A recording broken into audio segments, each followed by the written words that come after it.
Fundación Libertad y Desarrollo presenta Razón de Estado con Dionisio Gutiérrez. La palabra es el medio para entendernos y ponernos de acuerdo, pero su riqueza y flexibilidad son de tal magnitud que también nos confunde y nos enfrenta. Con la palabra se fabrica la mentira, la calumnia, la agresión. Con la palabra se disfraza a la verdad de mentira y a la mentira de verdad. Y vaya si en el mundo de hoy esto es verdad. Por eso es tan importante que dediquemos tiempo a formarnos y a desarrollar un pensamiento crítico. Y para esto hay que regresar siempre a las bases, al origen, a los derechos naturales. El primero de ellos, la libertad. La verdad es el dibujo de la palabra, la pintura de un paisaje, un gesto, una mirada, o el silencio al que no hizo falta un sonido. El rigor de la verdad está siempre desposado con la realidad de los hechos y las consecuencias de nuestros actos, de nuestras decisiones. Dicen que lo que importa en la vida es el saldo, y en esto la historia nos enseña que al final la verdad siempre prevalece. La historia pone las cosas en su sitio. Por eso aquel verso, la verdad os hará libres. Pues son los políticos y los gobiernos incapaces, corruptos, populistas o autoritarios quienes más retuercen, lastiman y oscurecen la verdad. La opresión, la pobreza y el subdesarrollo son la consecuencia de una sucesión de mentiras.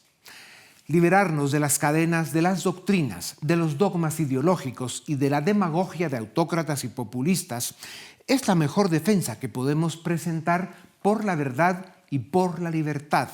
Dos palabras, hermanas gemelas.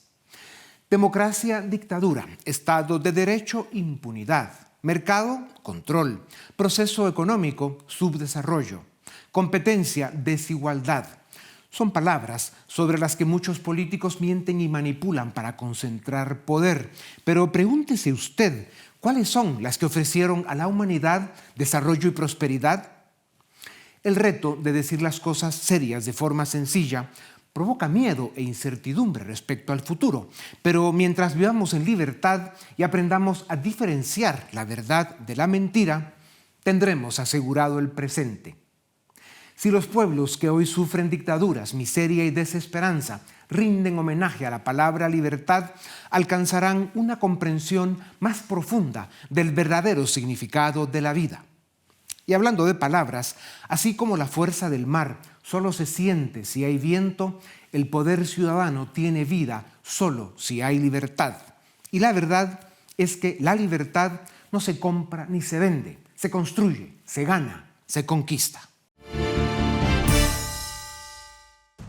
La complejidad, los riesgos y los desafíos del mundo de hoy exigen responsabilidad, capacidad y honradez en las profesiones que más afectan las dinámicas en la vida de esta modernidad que estamos viviendo.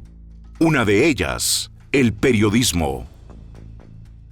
La era digital y el avance de las redes sociales han revolucionado el panorama mediático, erosionando el monopolio de información que una vez ostentaron los medios tradicionales. Esta transformación ha impuesto al periodismo el desafío de adaptarse a un entorno donde las noticias se difunden y se consumen a una velocidad sin precedentes y donde, con frecuencia, se comparten sin la verificación adecuada de su autenticidad. La facilidad con que se pueden crear y propagar narrativas falsas en las plataformas digitales ha inaugurado lo que se conoce como la era de la posverdad. En este contexto, los hechos objetivos a menudo son disputados y las opiniones basadas en desinformación se expanden sin control. Este fenómeno representa una amenaza existencial para los cimientos de la sociedad liberal y democrática, ya que reemplaza la evidencia científica y los hechos verificables por relatos manipulados que pueden favorecer agendas políticas autoritarias o criminales. En Venezuela, el chavismo ha implementado un sistema de tropas digitales compuestas por individuos remunerados y cuentas automatizadas o bots para difundir contenido a favor del gobierno, silenciar a los críticos y manipular la opinión pública. Según informes de organizaciones que monitorean la situación, El régimen de Maduro ha logrado generar más de 10 millones de mensajes de apoyo al chavismo en tan solo una semana, siendo el 96.5% de estos mensajes difundidos por cuentas automatizadas. Por otro lado, Rusia se ha convertido en actor fundamental en la diseminación de desinformación a nivel mundial, a través de medios estatales como Russia Today y Sputnik, y operaciones encubiertas como la conocida fábrica de trolls. Rusia ha perfeccionado el arte de crear y difundir narrativas falsas que sirven a sus intereses geopolíticos. Estas tácticas buscan no solo distorsionar la realidad y generar confusión entre la población global, sino también debilitar las instituciones democráticas y liberales de Occidente y fomentar la división entre los países occidentales. La estrategia de desinformación de Rusia es particularmente evidente en el contexto del conflicto en Ucrania y su intervención en procesos electorales en otras naciones, como en el caso de las acusaciones de interferencia en el referéndum por la independencia de Cataluña y las elecciones presidenciales de Estados Unidos en 2016. En este complejo contexto global, recae sobre los medios de comunicación independientes, profesionales y honorables la importante tarea de generar periodismo de calidad, investigativo y fundamentado, adaptándose al mismo tiempo a las nuevas realidades económicas y tecnológicas. Asimismo, los ciudadanos deben aprender a identificar las fuentes de información confiables y distinguir entre noticias auténticas y falsas. Este esfuerzo de alfabetización mediática debe convertirse en un pilar fundamental de la educación cívica para las futuras generaciones.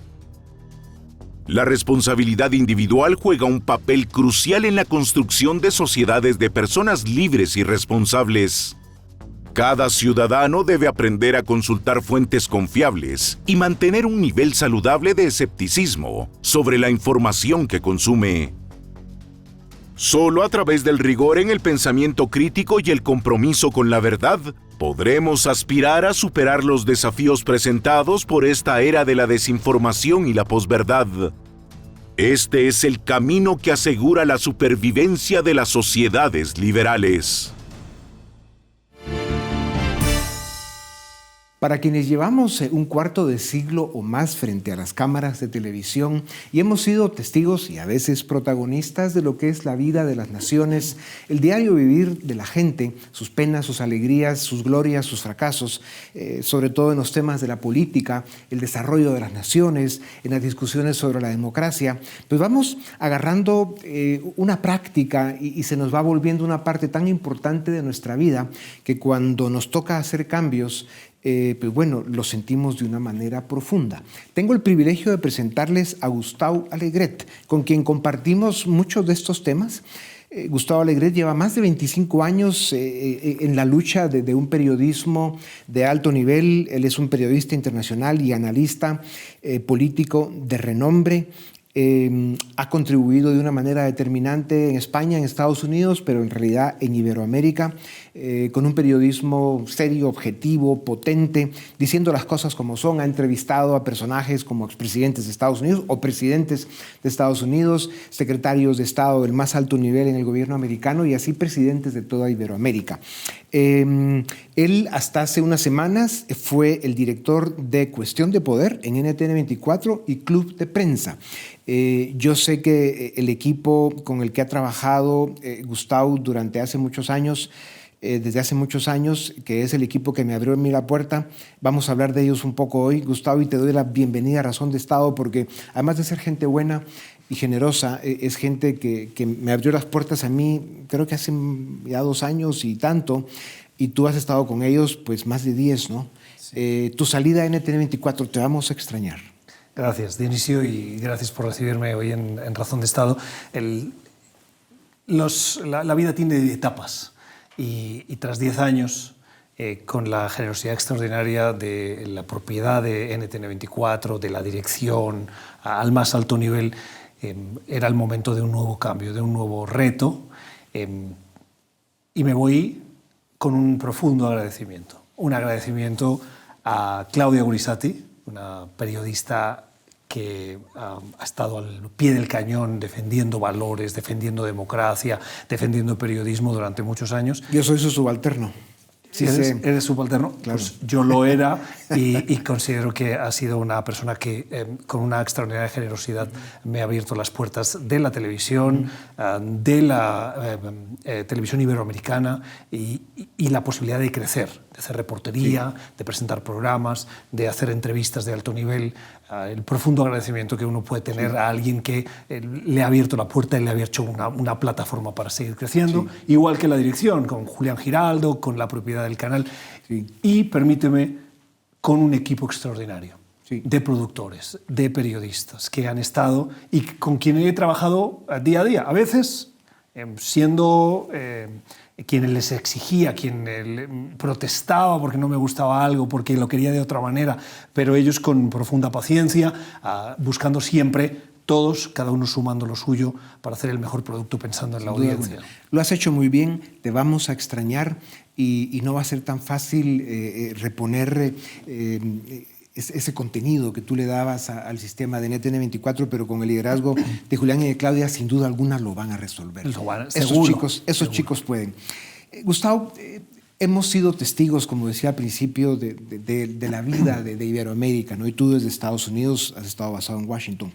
¿Cuál es el tema que tú crees que más debe preocupar a América Latina o los 2 o 3 temas que más nos afectan? La fragilidad de la democracia. América Latina está en un momento clave en el que las democracias están siendo erosionadas desde dentro en algunos procesos y hay que cuidar la división de poderes, hay que cuidar la institucionalidad, hay que luchar contra la corrupción y tiene que ser un pacto de Estado. Oposición, gobiernos, sociedad civil. Es necesario que pongamos en valor lo que tenemos. A veces cuando uno tiene algo no lo valora y siempre quiere lo que no tiene.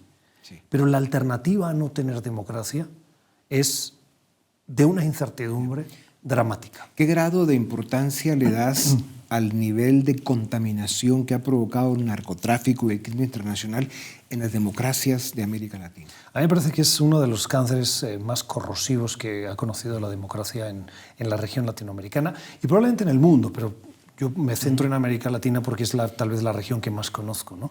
Y eso ha erosionado la capacidad del Ejecutivo para llevar a cabo políticas sociales que beneficien a todos los ciudadanos. Ha erosionado el sistema judicial, que no ha hecho su trabajo y que no ha permitido que lleve la función de esa división de poderes, ¿no? El Ejecutivo, el Legislativo y el Judicial, que garantizan el buen funcionamiento de las democracias, de la libertad de prensa, de la libertad de expresión, de la libre empresa, de la libertad de ideas. Eso se va erosionando poco a poco. Y parece que uno no se da cuenta, pero a la larga tiene un impacto gravísimo en la calidad de vida de los ciudadanos. Hablando de el debilitamiento de las democracias, la contaminación del narcotráfico, el populismo, el autoritarismo, pues me viene a la mente AMLO, el presidente mexicano, la forma en que ha manejado la política en México, cómo ha debilitado las instituciones, su política de abrazos no balazos con el narcotráfico que está básicamente permitiendo que el narco tome esa gran nación del norte de Sudamérica y del sur de Estados Unidos.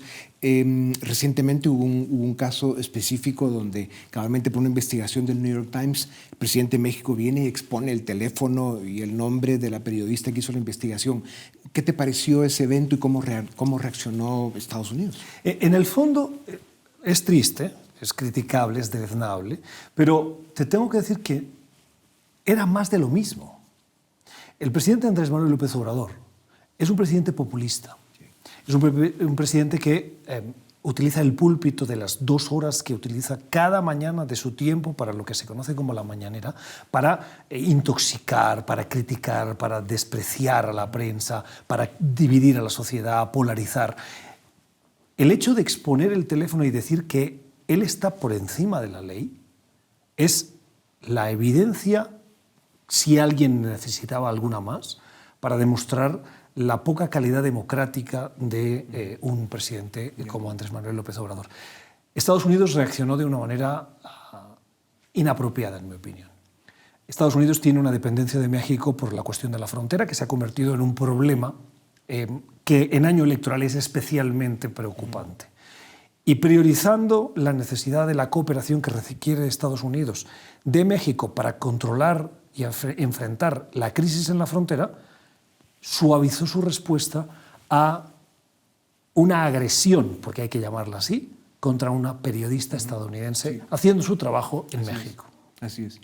Brevemente, Venezuela es el otro gran caso paradigmático en América Latina en 2024. Se supone que va a tener elecciones en algún momento del segundo semestre de este año. ¿Cuál es tu veredicto sobre ese caso? Yo veo muy difícil que pueda haber unas elecciones libres hoy por hoy, tal como están las cosas. La política de la administración Biden ha sido una política errática, que probablemente estaba cargada de buenas intenciones, intentando ofrecer una alternativa a todas las opciones que están sobre la mesa que podría describir la política de Donald Trump.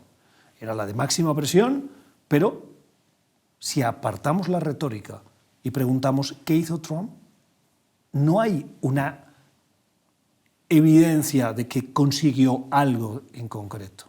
Biden intentó, con sus asesores y particularmente con la figura de Juan González, que ha sido hasta hace relativamente poco el asesor para la América Latina del Consejo de Seguridad Nacional y asesor del presidente Biden, intentó una vía alternativa, pero lo hizo de una manera naif. Y creo que el principal error de toda esa política de intento de acercamiento, de reducción de las sanciones, de negociación, que es legítima, fue entregar a Alex Saab. Sí, así es. Cuando entregó a Alex Saab, el régimen de Maduro se fortaleció y la respuesta que han tenido demostró que no tienen ningún interés en avanzar hacia unas elecciones libres. Claro. Y eso prevé un final muy dramático para este proceso electoral de este año. Sin duda alguna se equivocaron. Gustavo, sigamos hablando de Estados Unidos y su política hacia América Latina. Este año hay elecciones en Estados Unidos, ya vimos lo complejo que está este proceso allá.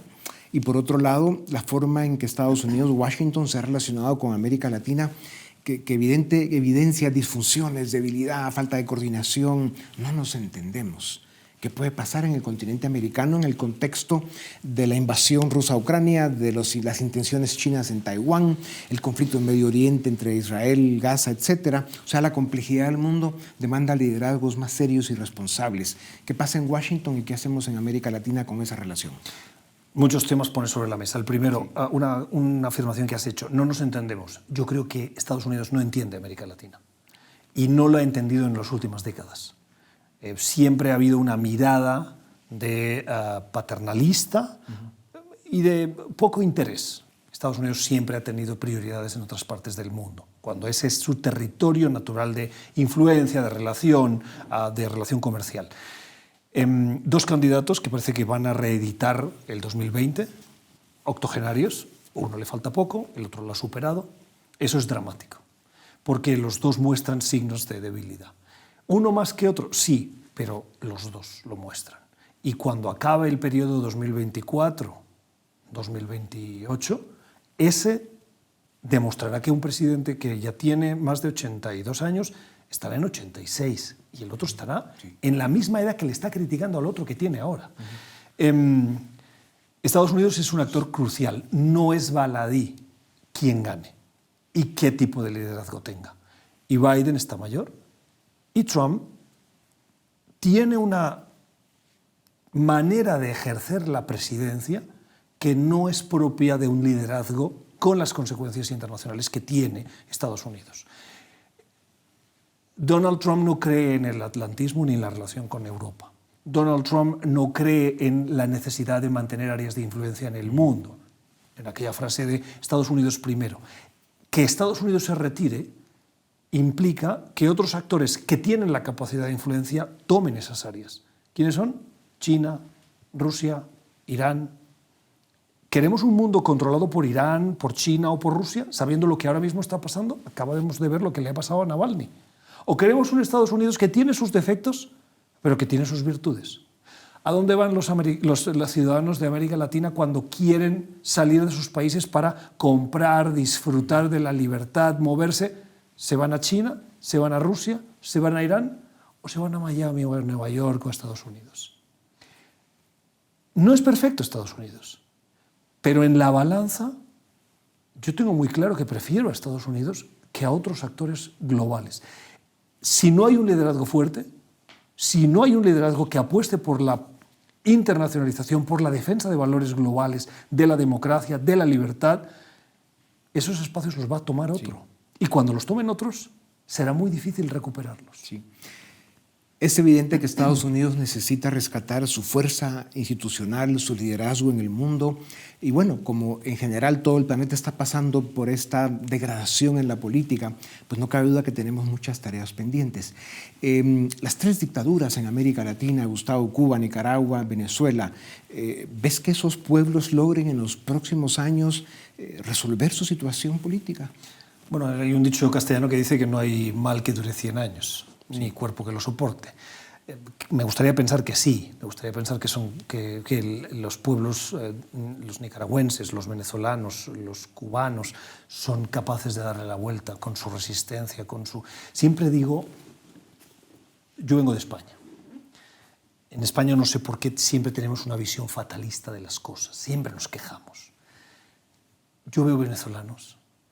Venezuela puede estar tocando su nivel más bajo desde el punto de vista democrático como país en las últimas décadas.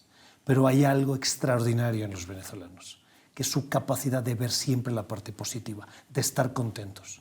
Cuando cambie el régimen, que en algún momento cambiará, yo no sé si será este 2024 o cuándo, esa capacidad de recuperarse, de verlo en positivo que tienen los venezolanos, igual que los nicaragüenses, igual que los cubanos, de verla y construir en positivo, va a ser la gasolina que impulse a esos países a volver a ser Pues si América Latina tiene la esperanza de fortalecer sus democracias, de afianzar sus libertades y ir evolucionando como naciones libres, democráticas y desarrolladas, pues será gracias en gran medida a periodistas y analistas políticos de tu calibre. Así que necesitamos que sigas muy presente en todas las mesas del debate público, diciendo lo que sabes y poniendo las cosas en orden cuando haya que hacerlo. Dionisio. Gustavo, mucha suerte en las batallas que vienen. Estamos a la orden siempre. Gracias, Dionisio, por recibirme y por tu generosidad siempre. Faltaba más. Conmigo. Nos vemos pronto. Gracias a ustedes también.